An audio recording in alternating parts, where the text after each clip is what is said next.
Akhirnya kita berhasil mendapatkan profit 4.500 US dollar hanya dari satu trading aja. Penasaran gimana caranya kita bisa mendapatkan potensi profit yang lumayan besar? Tonton sampai habis video ini, langsung aja. Let's go. Smart Trader, ada mega promo dari XM yang wajib kamu ikutin sekarang. Jangan kelewatan, cek detail selengkapnya di deskripsi sekarang. Gak cuman itu aja, ada bonus deposit 50% untuk kamu trading di XM. Hadiahnya nggak tanggung-tanggung loh.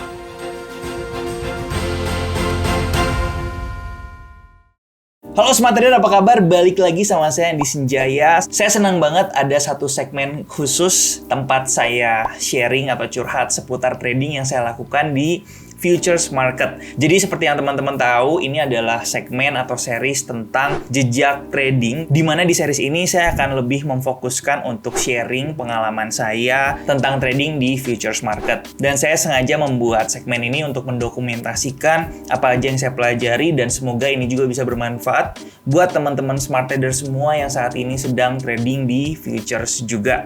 So, kalau kamu belum nonton video yang sebelumnya di episode pertama tentang jejak trading, kita udah bahas, kita udah sharing di mana waktu itu kita berhasil mendapatkan unrealized profit sekitar kurang lebih 30%, tapi akhirnya harus habis karena satu movement waktu itu di Bitcoin dan koin-koin semua yang lainnya terdampak, sehingga profit yang sudah floating waktu itu berhasil hilang semuanya dan kita tidak jadi mendapatkan profit. Tapi nggak ada masalah, kita sudah belajar apa aja yang waktu itu jadi pembelajaran kita. Jangan lupa buat yang belum nonton, kamu harus nonton dulu biar kamu bisa mengerti emosi yang kita dapatkan di jejak trading episode kedua ini.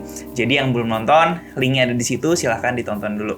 So, langsung aja, nggak perlu lama-lama. Di video ini saya akan ngebahas waktu itu review analisis saya seperti apa terhadap koin tersebut, di mana kita berhasil mendapatkan profit waktu itu di atas 1000%. Kemudian kita sempat take profit 50%, kemudian kita average up lagi, kita maksimalkan potensi profitnya sampai di akhir kita berhasil mendapatkan profit yang sangat maksimal. Nah, sebelumnya kamu bisa lihat hasil trading di sebelah sini, itu adalah hasil screenshot. Waktu itu kita trading token aksi dan kita berhasil mendapatkan kurang lebih 1000% dengan profit sekitar 3000 US dollar. Dan itu dalam prosesnya kita sering banget melakukan yang namanya average up, dan kalian bisa lihat price di trading yang pertama, dan ini adalah trading yang kedua di mana kita sempat take profit 50% terlebih dahulu, kemudian kita average up lagi, sehingga kalau kamu bisa lihat price-nya itu meningkat menjadi kurang lebih sekitar 100, average beli kita di harga 100, dan akhirnya bisa mendapatkan profit lagi kurang lebih sekitar 3000 US dollar. Jadi kalau di total, trading pertama kita take profit 1500 dolar, dan trading yang kedua kita take profit semua. Nah, sebenarnya teman-teman yang ada di SCT udah tahu kalau misalkan take profit yang kedua itu sebenarnya adalah kesalahan, karena rencana di awalnya itu kita tidak ingin take profit semua. Jadi 50% itu kita mau tetap hold dan kita tetap let the profits run. Tapi karena saya melakukan kesalahan yaitu double order, jadi akhirnya ke take profit semua. Tapi puji Tuhan ternyata akhirnya marketnya benar-benar membuat top di area tersebut dan akhirnya mengalami koreksi ke bawah. Jadi selalu ada yang bisa kita syukuri. Oke, pasti kamu yang udah nonton gak sabar karena di jejak trading yang pertama kita sempat down, dan akhirnya saat ini di jejak trading yang kedua kita mau review trading yang akhirnya bisa membuat kita senang, berseri, dan bahagia. Kita bisa mendapatkan profit. Jadi sebelum kita mulai analisis, jangan lupa untuk like, comment, share, subscribe, dan dukung terus channel ini agar bisa terus berkembang dan menginspirasi para trader di Indonesia. Thank you semua untuk supportnya agar channel trading ini bisa menjadi channel trading nomor 1 di Indonesia. Oke, langsung aja, here we go. Oke guys, jadi di depan layar monitor kalian ini sudah ada sebuah token yaitu aksi, tapi sebelumnya kita mau review dulu. Waktu itu kita planning dari awalnya itu ketika melihat kondisi dari Bitcoin. Jadi waktu itu kita ingat ya, waktu di jejak trading yang pertama, kita sempat mengalami kerugian atau unrealized profit kita sempat hilang karena adanya koreksi di area tersebut. Nah, kemarin itu ketika marketnya turun seperti ini, saya udah share juga di komunitas yang saya bentuk yaitu Smart Crypto Team buat teman-teman trader semua di sana untuk tidak trade dulu karena marketnya masih cenderung ranging dan sulit sekali untuk bisa menemukan trading yang potensial. Jadi kurang lebih selama bulan September itu kita tetap wait and see, menunggu dan mengantisipasi aja pergerakan selanjutnya seperti apa. Jadi di SCT sendiri waktu itu saya share bahwa Bitcoin ini sebenarnya ada dua potensi dan kita tetap harus tunggu yang namanya konfirmasi. Yang pertama adalah terjadinya bullish skenario di mana di sini hanyalah sebuah koreksi dari impulsif yang sebelumnya ada di sini. Jadi kalau kita bisa lihat di sini ada yang namanya ABC correction pattern seperti ini dan harusnya ketika ini selesai dia akan bergerak naik ke atas. Jadi waktu itu skenarionya di sini masih belum terjadi dan waktu itu kita antisipasi apabila marketnya masih bullish dan melanjutkan kenaikannya, maka di sini titik C adalah invalidation levelnya. So harganya nggak boleh turun ke titik C dan dia harus melanjutkan kenaikannya ke atas. Tapi ada juga satu skenario lagi yaitu bearish skenario yang saya share di mana di sini ada potensi bahwa market akan melanjutkan penurunannya ke bawah. Jadi kita akan coba lihat di time frame H4. Nah, di sini kita bisa jelas lihat sebelumnya ini merupakan sebuah impulsive wave ke bawah. Dan di sini ada yang namanya corrective wave. Dan kalau kita coba untuk gambarkan sebuah channel, di sini Bitcoin masih berada di dalam sebuah bearish channelnya ke bawah. Jadi di sini sifatnya masih indecisif banget. Ada dua kemungkinan yang terjadi sama besar, yaitu dia ada potensi untuk melanjutkan kenaikannya atau ternyata dia akan melanjutkan penurunan di time frame H4. Dan waktu itu kita di sini juga bisa lihat ada sebuah corrective pattern atau kita bisa lihat di sini ada triangle, di sini A, B, C, D dan di sini ada potensi E. Jadi kalau kita tarik garis di sini itu ada potensi bearish karena dia membentuk sebuah pola bearish continuation. Jadi kalau ini ternyata berhasil di breakout ke bawah, dia potensinya malah jadi bearish. Jadi waktu itu saya sempat info kalau kita better untuk wait and see terlebih dahulu apakah marketnya berhasil menembus dari channel tersebut dan dari titik A yang ada di sini sehingga bullish skenario tersebut bisa confirm, atau malah titik C yang di bawah sini itu ditembus ke bawah sehingga outlook kita akan menjadi bearish. Jadi waktu itu kita pertimbangannya masih wait and see. Dan ternyata ketika marketnya berhasil naik ke atas dan tembus secara impulsif untuk Bitcoin ini sendiri, kita langsung siap melihat koin-koin atau token-token yang lainnya yang memiliki potensi untuk kita tradingin juga. Karena biasanya kalau kita tahu Bitcoin turun, notabene atau pergerakan dari koin-koin yang lain juga akan selaras kurang lebih dengan BTC, dan kita akan melihat juga sebaliknya, di mana ketika dia naik berhasil tembus ke atas, kita akan cari token atau koin yang benar-benar jelas trennya dan di situ ada opportunity untuk kita entry atau kita trading. Jadi waktu itu kita sempat beberapa kali screening dan akhirnya kita melihat ada potensi di koin AXS. Jadi pertama kita akan coba review dulu. Ini adalah daily time frame dan kalau kita perhatikan ini trennya jelas banget uptrend ya kalau kita pakai logarithmic chart. Di sini teman-teman bisa lihat token dari AXS ini masih bergerak sangat bullish dan ada di dalam sebuah bullish channelnya. Jadi ini adalah salah satu token yang waktu itu potensial. Jadi kita akan coba lihat lagi di sini kalau kita lihat konsisten banget membentuk yang namanya high low, higher high, higher low, higher high, dan higher low. Nah, waktu itu kita sempat melihat dia sebelum terjadi di sebelah sini. Jadi kita akan coba review dulu. Nah, waktu itu kita melihat bahwa trennya sangat kencang sekali dan kalau kita coba untuk analisis lagi, di sini ada potensi dia membentuk yang namanya ABC corrective pattern juga sama dengan BTC kurang lebih pergerakannya. Nah, sekarang kita akan coba masuk ke time frame H4. Nah, di sini kita akan coba untuk analisis lebih dekat lagi. Waktu itu consideration-nya adalah di sini kita bisa tarik sebuah trend line. Kita hubungkan aja kurang lebih seperti ini. Jadi di sini kita bisa lihat bahwa harganya sudah berhasil menembus trend line. Jadi ini adalah first indication yang bagus kalau dia ada potensi untuk bergerak naik ke atas. Kemudian kita juga bisa melihat di sini kalau misalkan kita menggambar chart pattern, di sini dia membentuk sebuah pola yaitu falling wedge. Jadi ini bisa dijadikan consideration juga. Kemudian setelah marketnya itu naik ke atas dan dia sempat terhalang oleh resistance yang ada di sini seperti yang kita bisa lihat. Kemudian dia melakukan pullback ke bawah.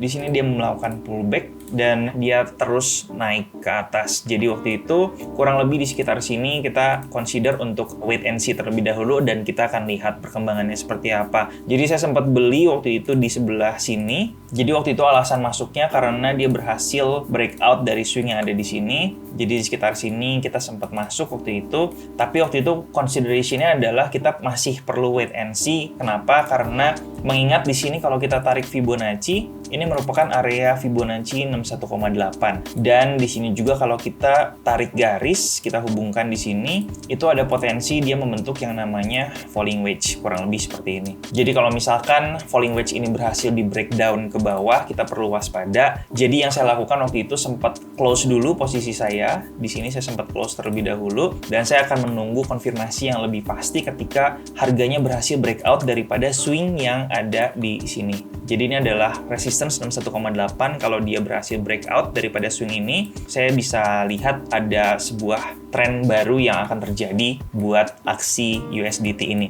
Jadi kalau saya coba untuk tarik dia punya channel di sini, dia masih bergerak di dalam sebuah bullish channel. Dan kalau kita bisa lihat di sini, ketika dia naik ke atas, ini kalau kita perhatikan ini di follow dengan volume yang luar biasa signifikan. Jadi kita waktu itu plotting juga di sini ada sebuah resistance, dan ketika harganya menyentuh resistance dengan candlestick yang long bullish candlestick seperti ini, ditambah di follow up dengan volume yang sangat tinggi, akhirnya saya memutuskan untuk melakukan yang namanya average up di area resistance di sini. Karena potensinya saya lihat ada probability yang lebih tinggi untuk dia berhasil breakout daripada area tersebut. Jadi itulah consideration yang pertama, akhirnya kita average up di sini dan sempat kita take profit 50% di area sini. Kenapa saya sempat take profit 50% di area sini? Karena terlihat adanya pelemahan kenaikan. Di sini kalau kita perhatikan ada candlestick atau tail yang panjang-panjang. Ini artinya penguatannya sudah mulai melemah di sini. Jadi saya sempat take profit dulu 50%. Kenapa nggak 100%? Karena yang seperti saya bilang, ketika market yang jelas trennya naik, kita prefer untuk let the profit run. Jadi waktu itu saya sempat take profit 50% di sini,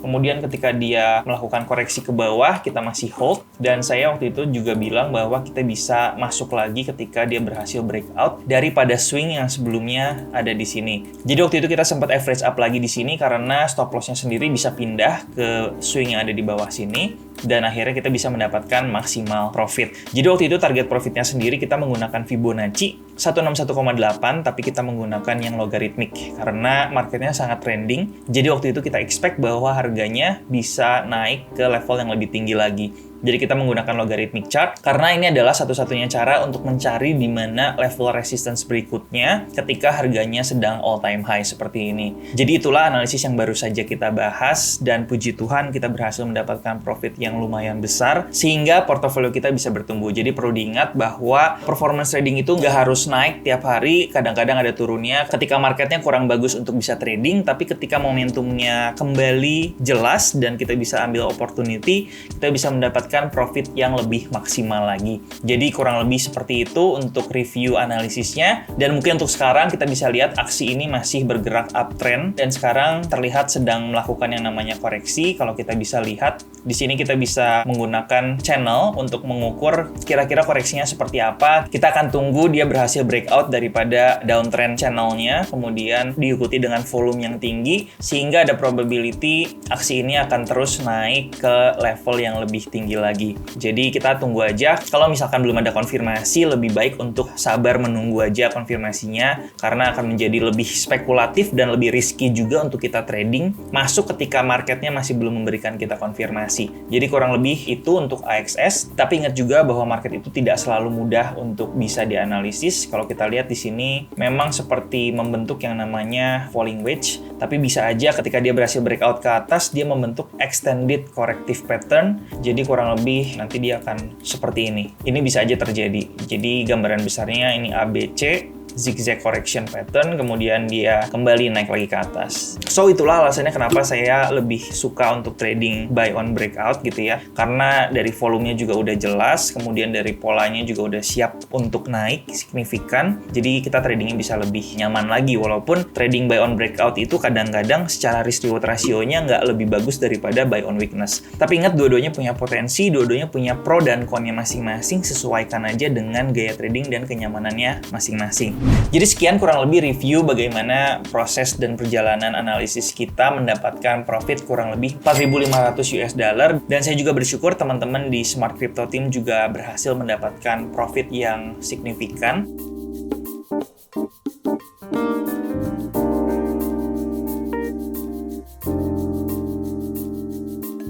Jadi saya selalu bilang bahwa prinsipnya satu trade ini kalau kita maksimalkan itu bisa menutupi loss-loss yang sering terjadi namun sudah dipertimbangkan atau sudah dikalkulasikan dengan baik. Jadi pesan saya, tetap disiplin terhadap trading system kamu karena sometimes itu bukan trading system kamu yang salah, tapi karena kitanya aja yang nggak sabar untuk trading setiap hari dan juga kita nggak bisa melihat waktu yang tepat untuk bisa kita agresif ataupun defensif. Jadi sekian aja video kali ini, semoga ada manfaat yang bisa diambil oleh smart trader. Dan kalau teman-teman suka dengan video jejak trading seperti ini, pastikan teman-teman untuk like, comment, share, dan subscribe juga ke teman-teman trader yang lainnya biar kita bisa belajar bareng di channel trading ini dan semoga bisa terus berkembang dan menjadi channel trading nomor 1 di Indonesia. So, jangan lupa di sebelah sini dan di sebelah sini juga ada video lainnya tentang trading yang bisa kamu curi ilmunya dari sana. Akhir kata, thank you for watching. Jangan lupa bersyukur hari ini. Nama saya Andi Senjaya. Be a smart trader. Salam cuan. Ciao.